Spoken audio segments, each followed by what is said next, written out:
If you're a bodybuilder, your diet probably consists of plain chicken, broccoli, and rice. If you're a powerlifter, your diet probably looks like donuts, whiskey, pizza, and whatever you set your eyes on whenever you're hungry. And if you're a mom, it's probably your kids' leftover fruit snacks and a whole bunch of dick. Hi, I'm Patrick, top 50 powerlifter of all time.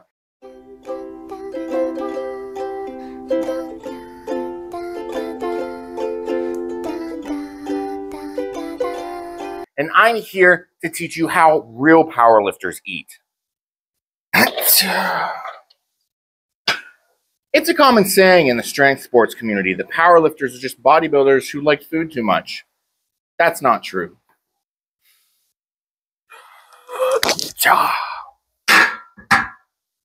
What is true, though, is there's a lot of mediocre powerlifters whose diet looks like an unattended child at a birthday party. So I guess you could say most stereotypes are based in truth.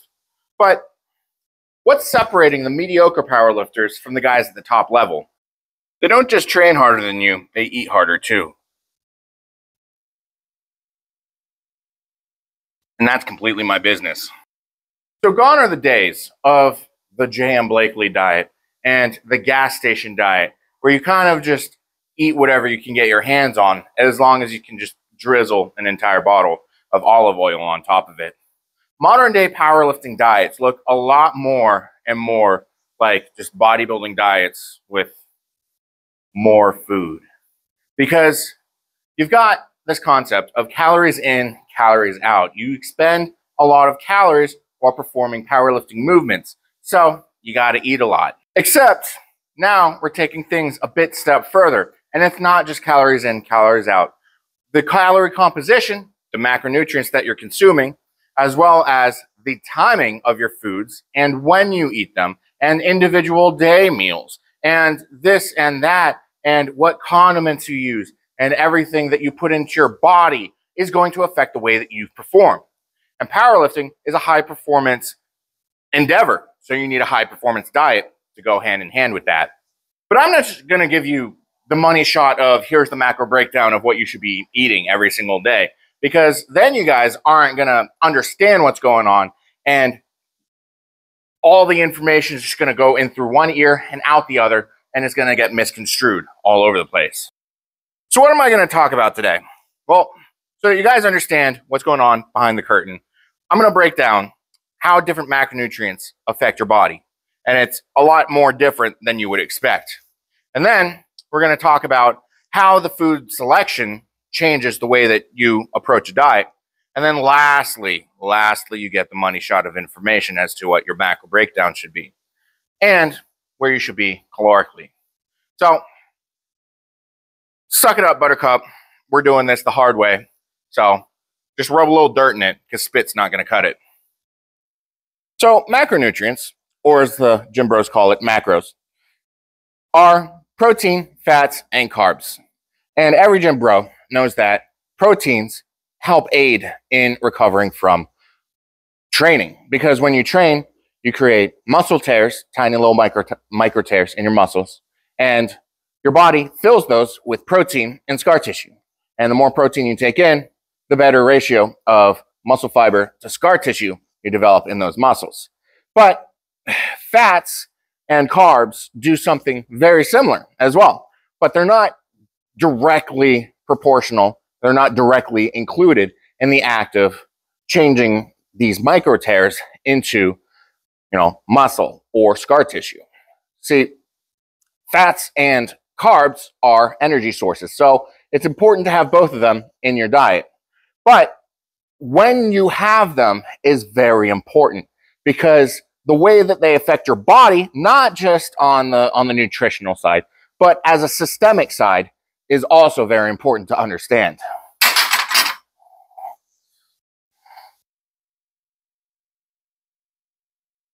It's important, yo. You see, fats and carbs are energy sources, like I just said. You get 4 calories per carb, 9 calories per gram of fat that you can consume. So the fat would seem like the higher energy source, but that's not really true. You get your energy more readily from carbs than you do from fats, So it's important to understand that when it comes to planning out when you're eating your carbs or your fats throughout the day. But there's also this whole body system that I'm going to introduce to you. I'm going to call it the inflammatory system because it's how your body deals with inflammation. See, carbs doesn't reduce the amount of inflammation that your body has. In fact, when you consume carbs, your body goes, oh, I'm in a situation where I'm going to need to use energy fast. Let's kind of subside on our recovery process from reducing inflammation in the body, and let's focus on transitioning these carbs into ATP energy systems. But on the other hand, you've got fats, which are kind of a slower, harder to break down energy macro. So the body generally stores fat in different ways, or it just expels it from the system. So when you take in fat, your body doesn't freak out and go, hey, I need to use energy now. I need to use energy quick. So it can focus on reducing the amount of inflammation that you have in your system. So if you want to glean something from this little ADHD rant that I just went over, carbs don't reduce inflammation, but your body processes inflammation a little bit better when you're on fats. It's not that carbs increase inflammation. It kind of just keeps inflammation at a standard ready level. But when you're consuming fats as your primary energy nutrient, your inflammation gets reduced. So let's pull back the foreskin on what I just said. So if we've got a reduced amount of carbs, inflammation goes down. If we maintain a level of fats, inflammation goes down, which means, isn't the keto diet good? No. The majority of the weight people lose in the keto diet is due to a lack of inflammation and a reduced amount of water retention. So when they get off of keto, they end up getting all the weight back and sometimes more because they haven't developed healthy eating habits. How is understanding this energy system going to help aid you in getting bigger, stronger, and increasing your total, your dots? Well, once you understand how carbs and fats work in your body and how it interacts with each other as a source of inflammation and mitigation of inflammation, then you'll understand, and you'll have to understand, that you're going to want a different eating protocol on rest days or recovery days than you do on training days. But that's not all that these two macronutrients do, because they might be the most important macronutrients you have in your diet. So on training days, you want more carbs, and you want to centralize your carbohydrate intake around before and during your training day or your training session for the day. This just makes sure that your body has a readily source of energy so that you can plow through your training. But you also want a lot more fast-acting carbs right before you train, about 30 minutes before you train, so that you get what's called the insulin response, which means that your body is going to be more readily available to recover from what you're doing while you're doing it. And also, the more work that you're doing, the better it's going to reflect on how you're doing. So that's how you consume your carbs and you structure your carb consumption throughout the day. But how do you structure your fat consumption? You see, fats, it seems like an all-win situation, right? It helps reduce inflammation. So you want the majority of your fats, the majority of your caloric intake to be from fats on your rest days. That's just a no-brainer. But your fats, when you consume them, do something a little different to your body in addition to all those benefits that I mentioned before. You see, when you consume fats, the ways that your body breaks down the fats in your stomach, the hydrochloric acid that you have in your stomach that breaks down food, the pH, the acidity, or the basicness, the basic attributes of what's going on in your stomach is highly affected by the foods that you consume. And the most drastic changes that happen in your digestive system comes from the consumption of fats. So when you consume fats, it more heavily changes the way that your body absorbs other nutrients that you've consumed, and it slows down the digestion process. So whenever you consume fats in your diet, you're going to want to take at least a 10-minute walk, because when you walk for 10 minutes, you get an increased blood flow going on in your system. And this increased blood flow is going to allow your body to get things moving faster. It's going to increase your metabolic rate, which is also going to increase the rate in which you digest your food. So you're taking in fats, which is reducing the efficiency and the speed that you digest foods.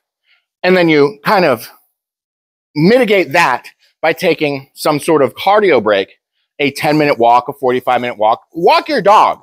That's all you need to do. You have a lot of fats in your morning because it's a slow burn energy source. So first thing in the morning is going to be probably your highest fat meal of the day. Take your dog for a walk, or take your cat for a walk. Get one of those like bubble backpack thingies, stick your cat in there. It's going to love you forever, if it doesn't already, with the amount of love a teenager gives their parents through ignoring and lack of eye contact.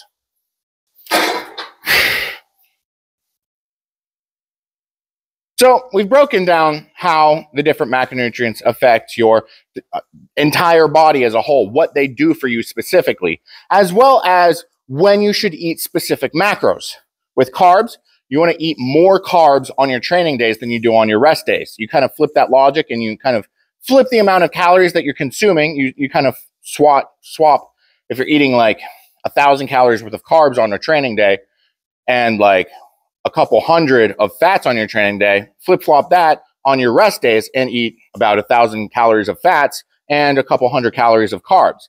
That's how the energy systems are going to work in your body, as well as kind of latching on to this idea of carbs not really helping your body when it comes to dealing with inflammation, and fats kind of letting the body do its own thing, as well as how readily available the energy source is for your body, as well as how fats kind of just gum up the works when it comes to digestion. So we've kind of stepped into this world of what should my nutrition plan look like with these macronutrients. So more carbs on training days, more fats on rest days. But you want to evenly space out your eating so that you have readily available energy, protein, and the micronutrients that you get from your food in your body all day, so that you're digesting all day, so that your metabolic rate doesn't dip because you get hungry. I'm not actually going to squat. Squatting with no weights actually hurts my knees. If you want more experienced information regarding this macro timing throughout your day, your nutrition timing, look up Renaissance periodization. This is the method in which I have learned about this macro cycling throughout your day to make sure that you're eating at the right times and consuming your calories and the certain macros at the right times, and how each of them affect you. My nutritionist, Brianna Terry, works very closely with Jared Feather, and Jared Feather is part of the Renaissance periodization team. So a lot of her information, which is where I've learned through discussions and experience with my own diet, as how to structure a diet. So Renaissance periodization, look them up for more. This is more like a beginner video. That's more advanced and intermediate level information, Renaissance periodization. So how your food digests affects how you feel throughout the day. But also, the selections of your foods, not just the macro breakdown, is going to affect the way that you go about doing your diet. Because if you need 200 calories worth of carbs, are you going to choose brown rice, or would you rather have like a cup of sugar? The cup of sugar is going to go a little down easier than brown rice, which is essentially masturbating with sandpaper. And this brings us to our next point when it comes to setting up a nutrition plan that's going to be successful for you. And that's going to be the idea of satiation. You see, satiation means how well satisfied you are with something. And when it comes to nutrition, it comes down to two different things. And that, my dudes, is fulfillment and pleasure. Fulfillment and pleasure they're kind of synonymous if you look it up in the dictionary. But fulfillment means how well filled are you, if that makes any sense. You see, if you drink a protein shake that's got 30 grams of protein and you throw in a little bit of olive oil because you also need fats in there, versus eating a steak for 30 grams of protein, or it's got those natural fats in there, you're going to be really hungry 30 minutes after that protein shake. But with that steak, you're going to stay full a little bit longer. You see, fiber does more than just make you poop. Fiber has a critical role in your diet. If you look at those meal replacement protein shakes, they're going to have a lot more fiber in them than the regular whey protein shakes that you're supposed to be drinking within that magical anabolic period, anabolic window. So the selection of the foods that you consume is really important, because you can choose things that are high in fiber, like salad. Salad is nutriently almost zero because it's in your system for such a little time. Where you get a lot of the calories in salads is from the condiments that you put on it, ranch, balsamic, whatever. So a lot of competitive eaters will utilize that because it's in your system so long, you get hungry like 30 minutes after you're done eating a salad. And what salad also does is it stretches your stomach. So you add in the fact that you're going to be hungry 30 minutes later, you stretched your stomach, you're setting yourself up for failure by eating salads. And I know that's exactly what you want to hear from a 340-pound man. But notice what I said. Competitive eaters use the fact that salads stretch their stomach in a way to help them compete better when they have to shine, because they need a larger stomach in order to eat more hot dogs than your mom does in a whole week. Except the hot dogs your mom eats is dick. So this fulfillment is going to be different when you're bulking versus when you're cutting. When you're bulking and cutting are both hard. Bulking is physically hard, whereas cutting is mentally hard. So you have to use everything you know in order to have a successful bulk, because the fulfillment is the issue there. Because when you're bulking, you're going to be eating a lot more food than you are generally going to want to, and force feeding is a learned skill set. But you can also leverage the food that you're eating based on this fulfillment. You could have a lot of calories in protein shakes and be hungry an hour later when you need a lot more other calories, and you're going to be a little bit more successful in consuming the amount of calories that you need, because protein shakes are a low fulfillment food. It gets protein in your system. Maybe if you're doing a meal replacement protein shake like MRE, Redcon 1, which is my personal favorite meal replacement shake, you got to make it with milk. It's awful with water. I make all my other protein shakes with water. Redcon 1, MRE, you have to do it with milk. But that being said, protein shakes are a low fulfillment food. You want to decrease the amount of fulfillment that you get from the foods that you're eating during a bulk, so that you can eat more frequently. And on the other side of things, on the pleasure side, that just makes sense right off the bat. How happy does the food you're eating make you feel? So if you're eating chicken thigh and rice for every meal every day, you want something different? Look at the caloric differences between chicken thigh and steak. Certain cuts of steak are going to be calorically similar to chicken thighs. Very few things are going to be very similar to chicken breast, but there's also fish. Fish is going to be very similar to chicken breast. So the ability to change up the food that you're consuming is going to allow you to have a higher rate of success, because the more options you have, the more plan Bs, plan Cs that you have, the more successful you will be on a diet. Because the biggest thing that causes a lot of diets to fail is a lack of going along with this satiation. People are either too hungry all the time because they're selecting the wrong foods, like choosing salad. People are really bored and burnt out with the food because it's so grueling, you're eating the same thing every single day. So they end up, well, let me go this way. Let me go this way. And then suddenly they're back on their old diet of lasagna and pasta every single day. But Italian said, you can eat pasta every day as long as you only eat lasagna on weekend. No, no. Stick to the bro diet, but give yourself avenues for change. Because if you're too structured, you're likely not going to be following as well as you could be. But that doesn't mean that you should be replacing all of your rice in all your meals with Fruity Pebbles. They're both carb sources, and the Fruity Pebbles are more fun. No, that's setting you up for failure, but just in a different way. Because Fruity Pebbles are also a source of dopamine, which is a chemical released in your brain, which is why all of you are addicted to doom scrolling. Me too.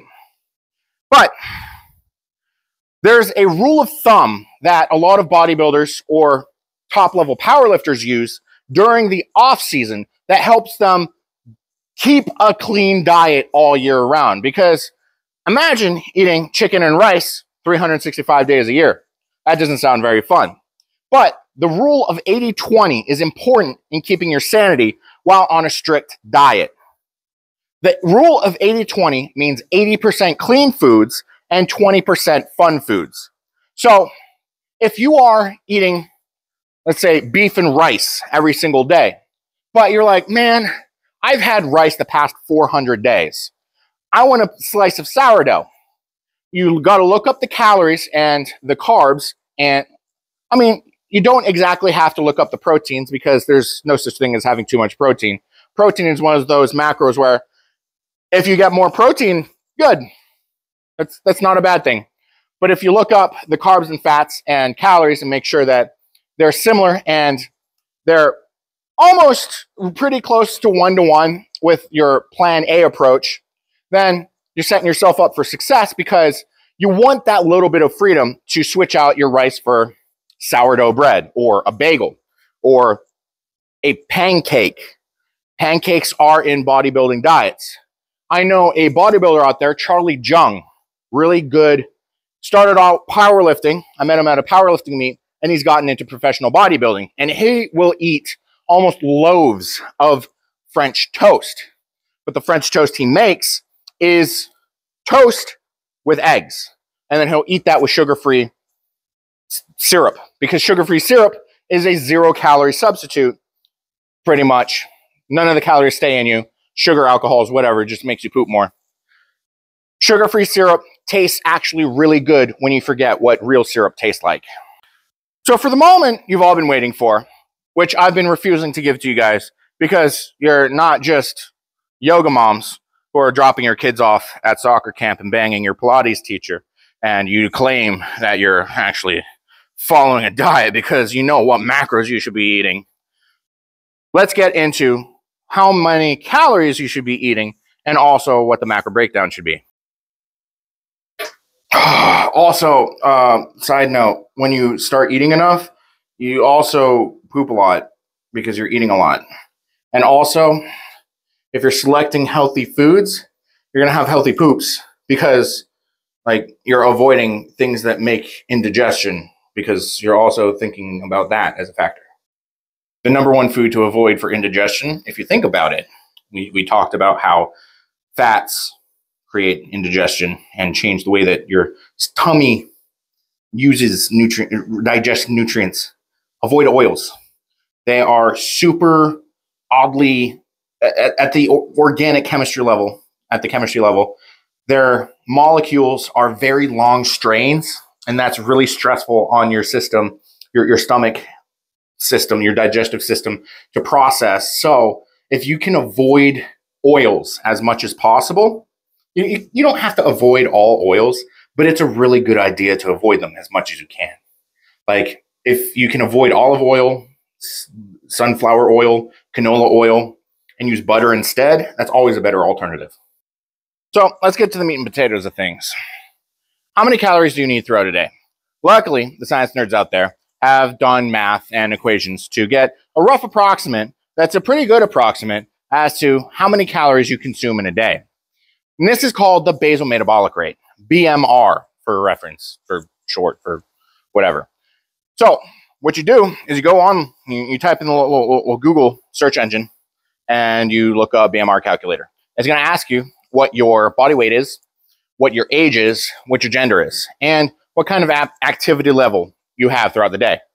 And this is going to spit out a number that's based on all those factors, and that's about approximately how many calories you consume in a day. And that's going to be how many calories you need for a maintenance to stay at the same weight. So if you're cutting, take that number and do absolutely nothing with it. We are, as gym rats, more active in the gym than most people are throughout their day regularly. If you're still gaining weight, start to reduce those calories. If you're trying to cut and you're not losing weight and you're just maintaining with that, that's a good sign. That means that calculation is pretty accurate. You don't have to change anything other than what you're doing with your fork. What you want to do is you want to reduce the amount of calories you have in little sporadic bursts. You don't want to change too much too fast because that's a recipe for disaster. So if you're at about 2,000 calories a day, reduce it by about 200 calories. And you'll notice the weight start to dip. And then it's going to slow because you've lost weight, your BMR is lower. So it's almost like a dynamic variable that you have to be changing constantly as you go through your cut or bulk cycle. If you're bulking, however, you can do a fast increase. So if your maintenance calories is 2,000, you can pop it up to 3,000. But be careful because it's really easy to overshoot. I remember at my heaviest, I started out at about 330. I got up to 387 because I kept seeing all these strongmen like Brian Shaw. I was like, I want to be as big as Brian Shaw. I want to be as strong as Brian Shaw. So I'm going to increase my calories to 10,000 a day. I just got fat. I'm still fat and I'm still recovering from that. But that's beside the point. Well, that is the point. No, that's beside the point. You don't want to increase your calories too much, but you do want to gain weight. Right now, my calories are about 500 calories above what my BMR is. And I am doing the most grueling, slowest bulk known to man. I started out at 328 at the Ghost Clash 3, which was about 2.5 months ago. And I'm up to 343. But the weight does go down sometimes. So it's gonna fluctuate. You can weigh yourself every week, but the average weight that you weigh every week is more important than your daily weight. You're looking for trends rather than you could just be less hydrated some days. Or it could be an indicator that you're just dehydrated all the time. But as long as things are consistent, the more that you gray the variables, such as time, the better it is. So your average weight is more important than your daily weight. So calories in, calories out. Those are the rough strokes as to what's going on below the hood of your car, if your body was a car, because you're a machine, not a Viking or a lion or whatever. Gym's not a zoo, unless it is the zoo. But even then, you're not a lion. So calories in, calories out. That's what that BMR entire spiel was all about. Making sure that your caloric intake and outtake are supporting your goals of either gaining weight or losing weight. But it's all kind of useless if your macros and micros are not in check. A lot of good micros that you could be taking, you should be taking, especially if you are an enhanced athlete, because enhanced athletes are just natural athletes who have all their boxes checked before they decide to do stuff that is outside of the norm. Stop using steroids to cheat, guys. Don't do that. Don't juice up unless you have all of your natty boxes checked. That you have your nutrition in check, and that you have your form in check, and you have your natty supplementation in check. Otherwise, you're in for a bad time and dying early. So, natty supplements you should be taking: fish oil, collagen, turmeric. Those are going to increase the elasticity, and the joints are going to get lubed up because you got collagen in your joints. If you're depleted of collagen, your joints are going to be squeaky, and fish oil helps lube up the joints. And turmeric reduces inflammation. It's a natural anti-inflammatory that doesn't chew up your stomach like ibuprofen does. So that's that. Every time you contract your muscles, you use oxygen, water, and calcium. So you should be having some calcium in your diet if you're not consuming a lot of dairy products.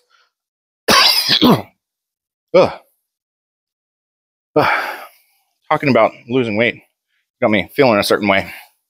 So every time that you release a muscle, you're using potassium and magnesium. So you should be also supplementing those. And it's also helpful because the best drug in the world is sleep and food. And if you're eating correctly, you got to make sure that you're sleeping correctly. So some sort of sleep aid, such as ZMA, would not be a bad idea either. ZMA also helps increase your natural testosterone. So taking that at bedtime is going to help you sleep better. It's also going to help your free testosterone be more available. And if you're juicing, if you have a lot of testosterone in your system, and your body's not accepting testosterone, you're running in circles. So increase your body's ability to absorb the testosterone that it has in your system, and whatever you're taking is going to be a little bit better. So we went over how many calories you need and the micronutrients that you need. So let's talk about the last thing that we're going to discuss today, which is going to be the macros. What kind of macro makeup should you have? Now, the rule of thumb that you should have 1 gram of protein per pound of body weight is not that bad of an idea. That's too much protein. Your body's not going to absorb it all, but it's not going to hurt you. What you want is around 25 to 30% of your calories to be protein, 40 to 50% being carbs, and the rest to be fats. Now, remember what we said earlier, you want your rest day nutrition to be different than your training day nutrition. So take those percents and whatever's left for fats, switch that with the 40 to 50% of protein. But mind you, for every gram of protein, you're consuming 4 calories. Every gram of carb, you're consuming 4 calories. For every gram of fat, you're consuming 9 calories. So you're going to be eating a lot less food. So your calories might dip a little bit because a lot of fat-heavy foods are also like small. And you might have a little bit of indigestion if you're choosing the wrong fat sources. Like if you're just throwing in a bunch of olive oil in your protein shakes, which, I mean, I don't do that, but I've heard some people do that, and that's a way to get fats into your diet. Not necessarily good fats, but I wouldn't put butter in my coffee because it's not keto, and keto is stupid. So that's the general macro breakdown that you need. And let me explain to you how I utilize this personally in my own training. I have a nutritionist who gives me my meal plan along with all the information because it's easier to buy into a plan, especially when you're a fat guy like me, when you understand what's going on behind the surface.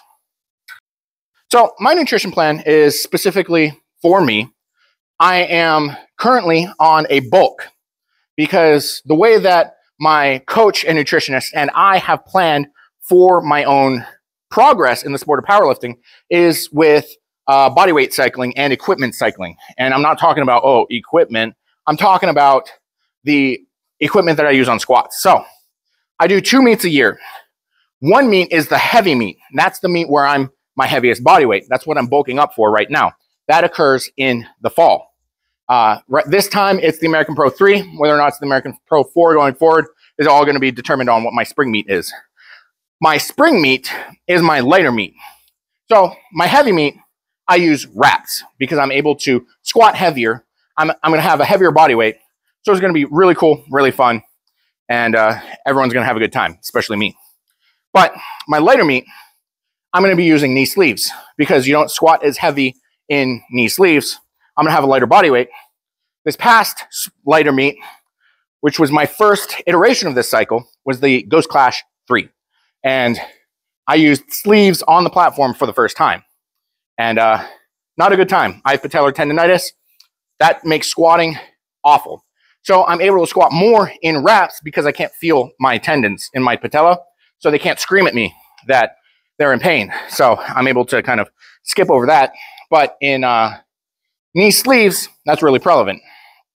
So I finished my cut and I competed at 328. As I said earlier, I'm 343 right now with the goal of getting up to about 355. Last American Pro, the American Pro 2, I was 352. So we're doing that. My next light meet, I'll be 330. And then we're going to pop back up to maybe 360, down to 335, and kind of progress like that with a little bit of, not game day calls because it's 6-month processes to get these things going, making sure that I'm not cutting too fast, I'm not bulking too fast, making sure that I'm doing it in a healthy fashion. So the way that I'm going about my nutrition right now, my nutrition plan starts off with, on training days, my first meal of the day. And for reference, you guys can check back on all of my training videos, and I post what I eat every single day. I might miss 1 meal at the end of the day, maybe 2, but I am 9 out of 10 consistency all the time. And I've only just implemented the 80-20 rule into my own diet. So I'm going to have a higher level of success, especially on the rest days. So my training days, meal one of the day is 3 eggs, 180 grams of 93.7 beef with ketchup to make everything better. And then also because I have so much muscle mass, and muscle mass consumes carbs a lot faster. It takes a lot more to maintain it. The insulin pathways are depleted as much as possible. So I have to have 2 bagels with 40 grams of honey. I constantly have a empty insulin pathways. And when that happens, you go into hypoglycemia, which is when a lot of type 1 diabetics will take too much insulin and they'll get really dizzy, and they need to take in more carbs in order to upkeep that large insulin pathway. Bodybuilders are dying off at an alarming rate right now because insulin is one of the supplements that they're toying around with right now.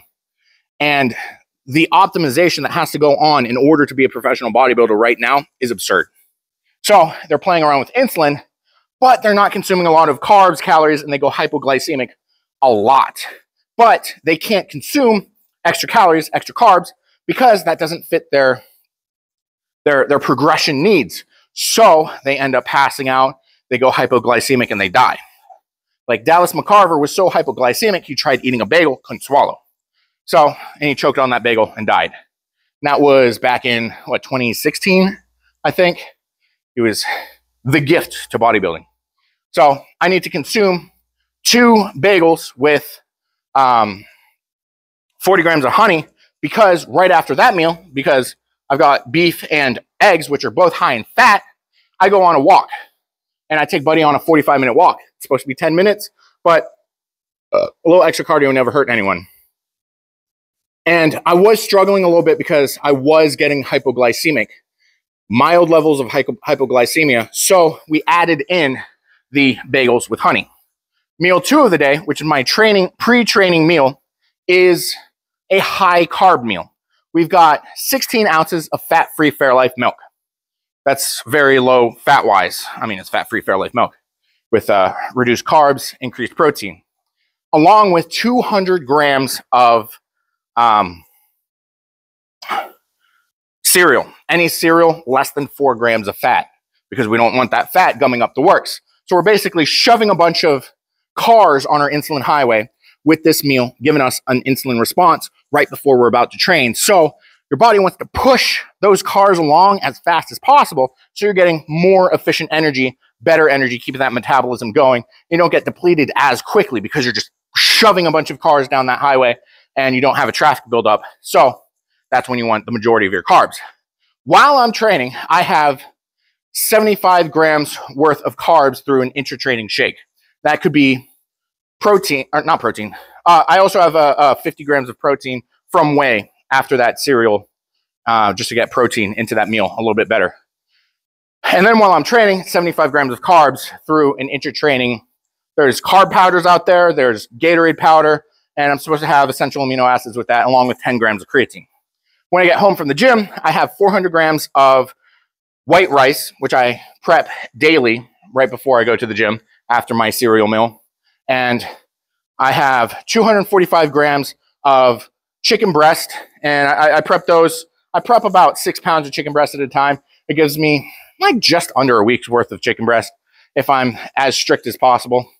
And a glob of sauerkraut. Sauerkraut's going to help with the indigestion that I have from eating so much, because that's one of the variables you have to deal with. Even if you have your fat ratios on point, you're eating a lot and you don't want to like develop bad things. I have IBS, so it's like I have to be doubly strict with my eating consumption and my digestion. So I actually take, on top of my supplementation that I mentioned earlier, psyllium seed husk, because it allows my body to get more fiber and it kind of hardens up the poops.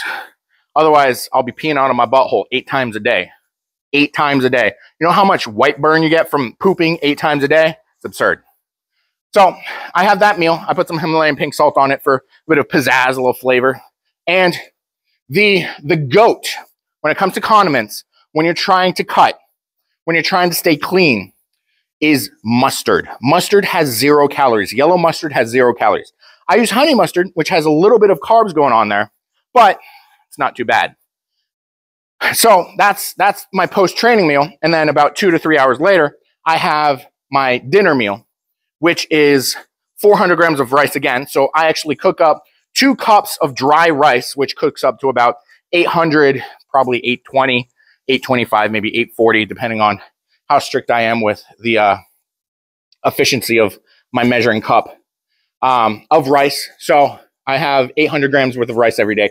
So this meal is 400 grams of white rice with 220 grams of 93.7 beef with 70 grams of guacamole. Guacamole is a healthy fat source. The 2 healthiest fat sources out there are guacamole and peanut butter. Peanut butter is not a source of protein. Stop lying to yourself. Protein doesn't emphasize the word butter when you say peanut butter. It's a source of fat, not protein. It just happens to have some protein in it.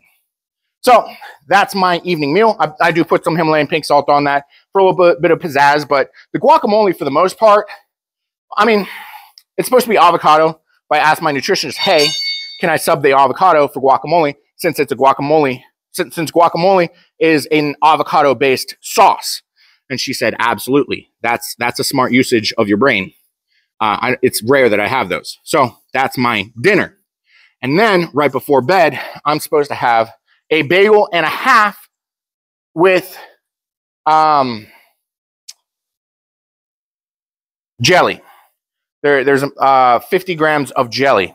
Jelly, the way that you create, the way that chefs make their homemade jelly is they put a bunch of fruit in a bowl and they do what's called maceration, where they put a bunch of sugar on it and it really draws out the waters and the moisture from the fruits that they put in there. So they make jellies and jams by just putting a lot of sugar. So it's a very strict, pretty much just carb source, but it also has micronutrients from it being from fruit.